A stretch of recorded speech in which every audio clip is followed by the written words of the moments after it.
आनंद भारती तहसील YouTube channel पर आप सभी का तहे दिल से हार्दिक स्वागत अभिनंदन। आज इस बसना पकौड़ा गोराई बोरीवली में हूँ मैं, और हमारे आपके बीच में भाई आठवीं महाराष्ट्र के रहने वाले बड़ी जो भी मोहन पवार सर। पवार मतलब पावर जबरदस्त है ना, पावर है, इसलिए सब कुछ चल रहा है। और आपके सुपुत्र हैं, दरअसल मैं जान सकता हूँ आपका नाम क्या है? निहाल। निहाल बोलेगा तो इतना बढ़िया हाल कि निहाल हो जाओगे। ये निहाल का है। बहन जी आपका नाम हरजोरनेम? मानसी। मेरी बहू का नाम भी मानसी। बोलो, आने वाली है, वो महाराष्ट्रियन है। बच्चा मेरा पायलट है, बहू भी मेरी पायलट स्टार है। अच्छा, तो आप पढ़ाई करने के बाद क्या बनना चाहेंगे? आप सोचा है कि नहीं? सोचो आप। टिकट विंडो के पास जाने के बाद आप बोलोगे टिकट दे दो, तो बोलेगा कहाँ का दूँ, तो आप बोलोगे किधर का भी दे दो। तो मेडिकल फील्ड वेरी गुड, यही मैं चाहता हूँ, मेडिकल। आपने कालपाल का नाम सुना है? पैरासीटामोल है ना? चलिए, बधाई के पात्र हैं। तो कौन सी क्लास में पढ़ रहे हैं अभी? फर्स्ट ईयर बोला, 11 12th हो गया। तो क्या कर रहे हो आप? BSc कर रहे हो? वेरी नाइस यार। तो ये बताओ, मम्मी ज़्यादा प्यार करती, पापा ज़्यादा करते हैं? और डांटता कौन ज़्यादा है? ईमानदारी से बताना, मशीन लगी झूठ बोलोगे पकड़ जाओगे। डांटता कौन ज़्यादा है? डांटता मतलब ज़्यादा बोल रहे, ये करो वो करो, ये नहीं करते वो नहीं करते, ऐसा सच बोलो तो कुछ नहीं बोलते, उनकी पढ़ाई के ऊपर पढ़ाई भी करते हैं। आज से ये लोग पढ़ाई के बारे में बिल्कुल नहीं बोलेंगे। जब आप दोनों जन मिलेंगे, बच्चे को बोला खेलने जाओ और टारगेट दे दो इसको, 99% चाहिए मेरे को, ख़त्म बात। जी मैं जानना चाहूँगा आपका नाम क्या है? महक जी। बहुत अच्छा महक आपका है, अच्छी बात है। तो मैं जानना चाहूँगा कि आपका भाई और आप दोनों में कभी खटपट होता है? हो जाता है ना, नोक झोंक जिसको बोलते हैं। अच्छी बात है। तो आप क्या कर रही हैं? अच्छा, BSc कर रही हैं। अच्छा, नर्सिंग, बात समझ गया। बहुत अच्छी बात है। तो मैं जानना चाहूँगा कि आपके मम्मी और पापा में कौन ज़्यादा प्यार करता है आपको? ऐसा हो ही नहीं सकता है, कुछ तो कम ज़्यादा होगा। अच्छा, डांटता कौन ज़्यादा है? दोनों डांटते भी हैं। चलिए, अच्छी बात है। ये झूठ में आपने नहीं, महा झूठ बोल दिया। जो प्यार करता हो कभी डांटता नहीं है। दोनों डांटते भी हैं, दोनों प्यार भी करते हैं। अच्छा, जब मान लीजिए आपकी मम्मी डांटती है तो आपको कैसा लगता है? ईमानदारी से बताना। बुरा लगता है ना? आज से आपको फार्मूला बता देता हूँ, आपकी मम्मी डांटना बंद कर दी। जब आपकी मम्मी डांटेगी तो आपको बताना है, मम्मी जब तुम मेरे को डांटती हो ना, एकदम मशवरा राजे से दिखती है। और उसके हाथ में डंडा दे देने का, मांगता तो मारो लेकिन डांटो बस। तो डांटेगी नहीं। बस, ये फार्मूला अपनाओ। तो आप भाई से कितनी साल बड़ी हो? बस ओनली 1। चलिए, बधाई की बात है। तो आप दोनों जन खुश रहें, खुशियाँ करें। सर, आप क्या संदेश देना चाहेंगे? बहुत अच्छा लगा।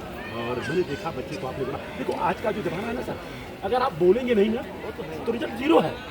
मान लो मैं जज हूँ और 2 मुजरिम आ गए मेरे पास, और मैंने बोला आपका क्या हाल चाल है? आप कुछ नहीं बोलोगे। और ये जिसने कत्ल किया उसने बोला, अरे पापा ऐसा है ना, मैं तो था ही नहीं।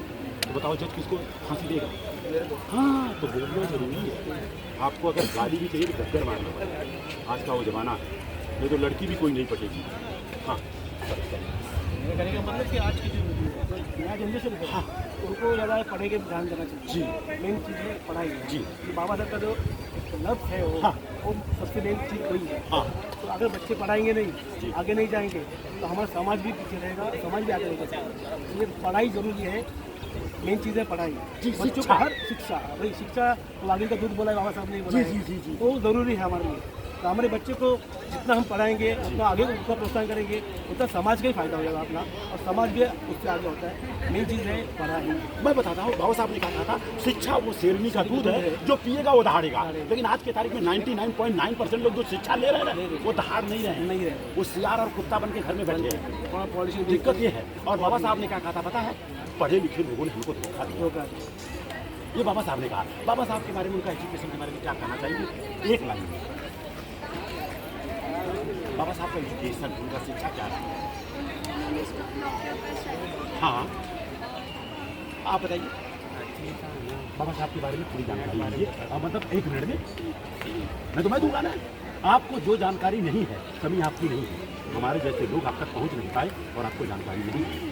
क्या है ना, हम जितना पढ़े हैं तो इसलिए बच्चों को बताते भी है, लेकिन हमारे जो माँ बाप थे ना, वो पढ़े लिखे ही नहीं थे, तो उनको इतना कुछ पता ही नहीं था। तो उन्होंने बोलते हैं हमको इतना कुछ बताया ही नहीं है। आज हम देखते हैं, न्यूज़ चैनल देखते हैं या हम सोशल मीडिया पे देखते हैं, तो हमको थोड़ा बहुत बुक पेपर में देखते हैं या ऐसा सब सोशल मीडिया पे तो हमको थोड़ा बहुत है कुछ पता है, लेकिन हमारे माँ बाप को पता ही नहीं था। चलिए आगे हम बात करते हैं। knowledge देखिए ही हम नहीं था। जय भीम क्यों बोले, अगर किसी को क्वेश्चन कर दिया हम क्यों बोले, इसलिए बोलना है कि बाबा साहब के पास उस जमाने में जो एजुकेशन था मैं आज किसी के पास है और मैं कल किसी के पास होगा। और बाबा साहब की मैं बात करूँ 64 विषय के मास्टर थे, 32 डिग्री वर्जिन एक भी फेक नहीं, ये भी फेक नहीं, और 9 भाषाओं का ज्ञान था। और इसके बाद अगर मैं बात करूँ बाबा साहब डॉक्टर भीमराव ने भारत के संविधान को लिखने के लिए 2 साल 11 महीना 18 दिन लगाए, सबसे बड़ा योगदान उनका रहा। आगे की बात कर रहे हैं, आगे की अगर मैं बात करूँ तो बाबा साहब के पहले भारत में एक विधान चलता था, उसका नाम था मनुस्मृति। 25 दिसंबर 1927 को उन्होंने जलाया और उसके बदले में दिया भारत का संविधान। और संविधान से हमें सम्मान मिलता है और ध्यान से ज्ञान मिलता है। कौन सा ध्यान? आनापान, उससे ज्ञान मिलता है और संविधान से सम्मान मिलता है। और आगे की अगर मैं बात करूं बाबा साहब डॉक्टर भीमराव अम्बेडकर ने 2 साल 11 महीना 18 दिन लगाया संविधान लिखने के लिए। और आपको बता दूं 21 साल तक पूरी दुनिया की संप्रदाय की किताबों को पढ़ा, जिसको हम धर्म समझ बैठे हैं वो संप्रदाय है। और पढ़ने के बाद तब उन्होंने लास्ट में बौद्ध धर्म स्वीकार किया, धर्म नहीं धम्म स्वीकार किया। आज के आपका में पाखंडी हर जगह घुस गए, तो हम ज़्यादा कुछ तो नहीं दूंगा। रही बात कुछ समय में जो हमने ज्ञान दे पाया, और सम्राट अशोक के परिवार से हम सभी लोग हैं और ये पूरा भारतवर्ष सम्राट अशोक का है, क्योंकि माँ के सम्मान में किया भारतवर्ष का निर्माण सम्राट अशोक महान। और सम्राट अशोक महान का क्या स्लोगन रहा है? सर्वलोक हित से बढ़कर दुनिया में कोई कार्य नहीं है। इसी को बाबा साहब ने कहा जो है कि बहुजन हिताय बहुजन सुखाय कहा है। और बहुत सब मंगला माता की को बहुत सारी चीज़ें हैं। तो ये दरअसल हमारे मित्र हैं रामपुर मौर्य जी, बहुत ही इधर विचारक रहे हैं और उन्होंने किताब दिया है हमारा भारत के झंडे में क्या क्या चीज़ है क्या नहीं है, ये जानकारी लेना जरूरी है। आज के तारीख में बच्चे पढ़ तो रहे सर, 2 लाख का पैकेज पा रहे हैं महीने का, लेकिन आप बता दो कोई नॉलेज नहीं है साहब। शनिवार संडे को खाली टीवी और बीबी परेशान है, ये मेरा मानना है। और मनुष्य एक सामाजिक प्राणी है और समाज से जैसे हटता है करता है तो खाली प्राणी है, सामाजिक नहीं है। बेटा कैसा लगा मेरी बात? एक्चुअली ये बताना चाहिए आज के जनरेशन में ये तो चीज़। भारत में सबसे पहले कौन सी महिला थी जो टीचर रही? प्लीज आप लोग जिससे क्वेश्चन होगा आप मत बोलना। भारत में सबसे पहले कौन सी महिला थी? अगर आपको पता नहीं है तो चुल्लू भर पानी में डूब के बन जाए। बाबा साहब का नाम लेती है गलत है। बाबा साहब डॉक्टर भीमराव अम्बेडकर के पहले गुरु रहे, ज्योतिबा राव फुले, उनकी जीवन संगनी नाम सावित्रीबाई फुले रहा। और अगर लड़कियां अगर पढ़ने लिखने वाली लड़कियां अगर सावित्रीबाई फुले को नहीं जानती है तो समझिए कुछ नहीं जानती। आज लड़कियां फाइटर अभी बता रही हूँ मैं, नहीं उसको पता है, लेकिन अभी वो मेरे को छोड़ दो, अभी पता नहीं तो कभी पता नहीं। नहीं उसको पता है। वो मैं तेरी मम्मी है क्या? साइड में पढ़ाई के लिए कभी नहीं। चलो आगे की बात करता हूँ।